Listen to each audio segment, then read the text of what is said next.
Salut, c'est Hugo, j'espère que vous allez bien, que vous avez passé un bon week-end. Comme chaque jour, du lundi au vendredi, on est parti pour un nouveau résumé de l'actualité en moins de 10 minutes. Et aujourd'hui, dédicace à tous ceux qui regardent cette vidéo ou qui écoutent cette vidéo sous la douche. Voilà, visiblement, j'ai reçu pas mal de messages allant dans ce sens-là. Vous êtes assez nombreux à faire ça. Pourquoi pas, c'est un concept, peut-être que ça vous fait gagner du temps, je sais pas. En tout cas, voilà, bienvenue à vous, merci de suivre la chaîne. Écoutez, dans tous les cas, tant que vous pouvez mettre un petit pouce bleu en sortant de la douche, moi ce serait parfait pour moi. Dans tous les cas, plus sérieusement, on est parti pour un nouveau résumé de l'actualité. Allez, on commence en abordant un premier sujet important rapidement.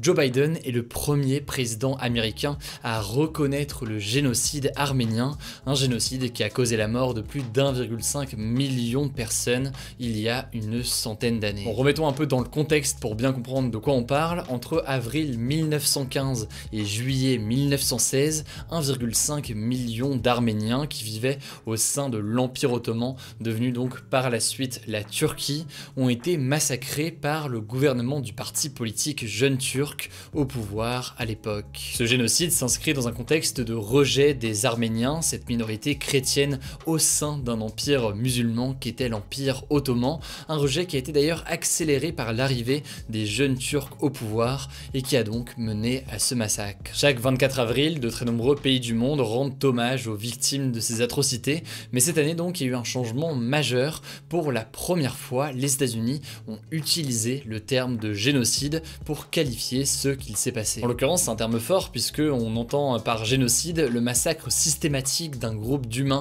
en fonction de sa race ou alors de sa religion par exemple. Faut bien comprendre que le génocide arménien est reconnu par environ une trentaine de pays dans le monde, dont la France qui l'a reconnu en 2001, mais il est très contesté par la Turquie qui reconnaît des massacres par le passé mais qui refuse d'employer le terme de génocide. Alors du côté des États-Unis, pourquoi refuser d'employer ce terme jusqu'ici? Et bien visiblement, l'objectif pour le pays était de ne pas entacher ses relations avec la Turquie.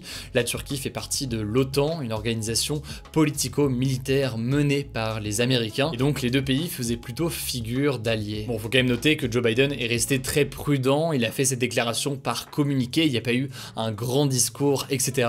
Mais en l'occurrence, ça a suffi pour susciter la colère de la Turquie, qui s'est senti donc pointé du doigt. Dans la foulée de cette déclaration, l'ambassadeur américain en Turquie a été convoqué par le gouvernement turc en signe de protestation. Et au-delà de ça, le gouvernement turc a déclaré, je cite, que la Turquie n'avait de leçons à recevoir de personne sur son histoire. Résultat donc, les relations entre la Turquie et les États-Unis pourraient encore se dégrader dans les prochaines semaines. Affaire à suivre donc, on vous tient au courant. Allez, on continue avec le sujet à la une aujourd'hui. Vous l'avez vu dans le titre, on va parler de l'animateur Cyril Hanouna qui pourrait avoir un rôle à jouer dans la présidentielle de 2022. En fait, il y a quelques jours, la ministre déléguée chargée de la citoyenneté, Marlène Schiappa, a évoqué dans M, le magazine du Monde, l'idée d'avoir Cyril Hanouna en animateur pour le débat qui oppose les deux candidats du second tour lors de l'élection présidentielle de 2022. Alors cette réflexion a fait beaucoup réagir, certains appréciant Cyril Hanouna et d'autres à l'inverse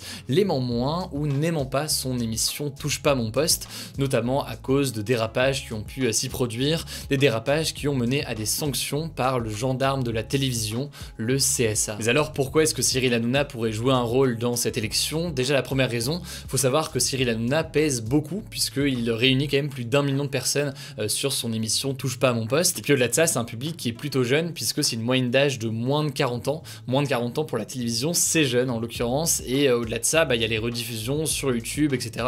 qui là aussi sont suivis par des jeunes. Le truc c'est que le fait d'avoir une audience plus jeune peut attirer éventuellement des candidats à l'élection présidentielle puisqu'ils trouvent ça intéressant de parler à toutes les tranches d'âge et donc d'aller faire typiquement quelque chose à la télévision type le 20h qui a peut-être une tranche d'âge un peu plus âgée et puis aussi aller faire Touche pas à mon poste ou alors d'autres émissions, voire sur YouTube notamment à l'occasion de l'élection présidentielle. Alors la deuxième raison pour laquelle Cyril Hanouna pourrait jouer un rôle important, c'est que il avoue lui-même être intéressé à l'idée de jouer un rôle dans cette présidentielle. Dans un article du Monde donc, Cyril Hanouna a notamment évoqué l'idée de recevoir tous les candidats, y compris Emmanuel Macron ou encore Marine Le Pen, autour de mars 2022, donc juste avant le premier tour qui se tiendra en avril. Plus largement, il faut bien voir que ces dernières années, Cyril Hanouna tente de s'éloigner de son image de pur divertissement comme il pouvait avoir jusqu'ici, pour se tourner aussi en parallèle vers des sujets plus politiques ou sociétaux.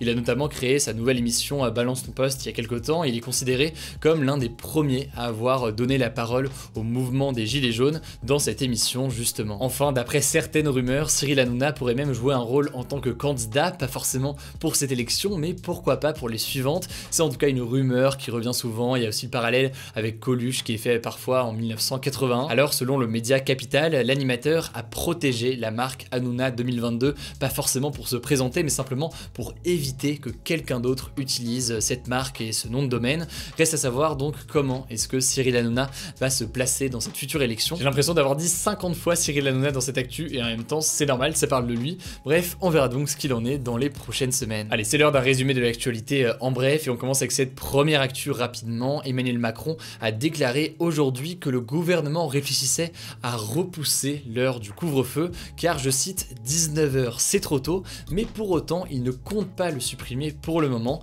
car il le juge efficace. Par ailleurs, le président français a confirmé la volonté d'ouvrir les terrasses à la mi-mai, donc dans pas si longtemps que ça, mais en l'occurrence ce sera pas forcément le cas dans toute la France. Cela dépendra en fait de l'évolution de l'épidémie territoire par territoire. Affaire à suivre donc, on devrait, je l'espère, en savoir plus bientôt et on suivra ça évidemment en direct sur Twitch quand les annonces seront faites. Deuxième actu qui n'a rien à voir, le président français a répondu hier à Selena Gomez sur Twitter. Alors je pensais jamais dire ça un jour, mais effectivement c'est bien ce qui est arrivé. En gros, la veille, Selena Gomez lui avait demandé à lui et à d'autres dirigeants mondiaux de faire preuve de solidarité et d'envoyer de l'argent ou alors des doses de vaccins aux pays qui auraient moins de moyens et qui sont donc en retard dans leur campagne de vaccination. Alors à cela, eh bien, le président de la République a répondu que la France avait déjà commencé à envoyer des doses et qu'elle allait continuer dans les jours à venir, et ce notamment avec le dispositif COVAX qui doit à l'échelle internationale et en regroupant plusieurs pays riches aider les pays les plus pauvres à se faire vacciner et à envoyer donc des doses. Cela dit, ces annonces d'Emmanuel Macron restent vraiment à nuancer puisque à ce jour il y a seulement 40 millions de doses qui ont été livrées avec le dispositif international COVAX. 40 millions, ça peut paraître beaucoup, mais ça représente à peine 4% du milliard de doses injectées dans le monde, et au-delà de ça, les retards sont très importants dans ce dispositif international pour le moment. Alors où est-ce que j'étais aujourd'hui? C'était pas forcément le plus simple, si ce n'est évidemment pour les Suisses, puisque j'étais donc à Berne en Suisse. Aujourd'hui, petite anecdote sur la Suisse, en fait c'est le pays qui possède le plus long escalier au monde. Il se situe dans les Alpes bernoises. Concrètement, c'est un peu plus de 11 000 marches, donc environ 17 fois le nombre de marches qu'il vous faut pour monter en haut de la Tour Eiffel. Sauf que là, en l'occurrence, ça vous permet d'aller au sommet Nyssen à 2300 mètres d'altitude. Alors, le débat vendredi, c'était le suivant. Faut-il maintenir les Jeux Olympiques de Tokyo cet été, qui doivent en théorie se tenir donc à la fin juillet pour le début de cette compétition? Vous le voyez actuellement avec les résultats, vous êtes très partagés. Il y en a qui veulent, il y en a qui sont pour, quand même 45% qui sont pour, il y en a qui veulent reporter, d'autres qui veulent annuler complètement. Dans tous les cas, on verra ce que le gouvernement dit, le gouvernement japonais dit dans les prochaines semaines, mais pour l'instant, il préfère maintenir les épreuves malgré la situation sanitaire. Quant au débat aujourd'hui, eh bien, il n'y en a pas, désolé, mais j'espère qu'il y en aura un demain. Du coup, c'est tout pour ce nouveau résumé de l'actualité en moins de 10 minutes. Pensez à vous abonner, si ce n'est pas encore le cas, pour ne pas rater les vidéos suivantes. Rendez-vous aussi sur Insta pour d'autres contenus exclusifs, ça vous le savez. Voilà, écoutez, je crois que j'ai tout dit, prenez soin de vous et on se dit à demain pour une nouvelle vidéo.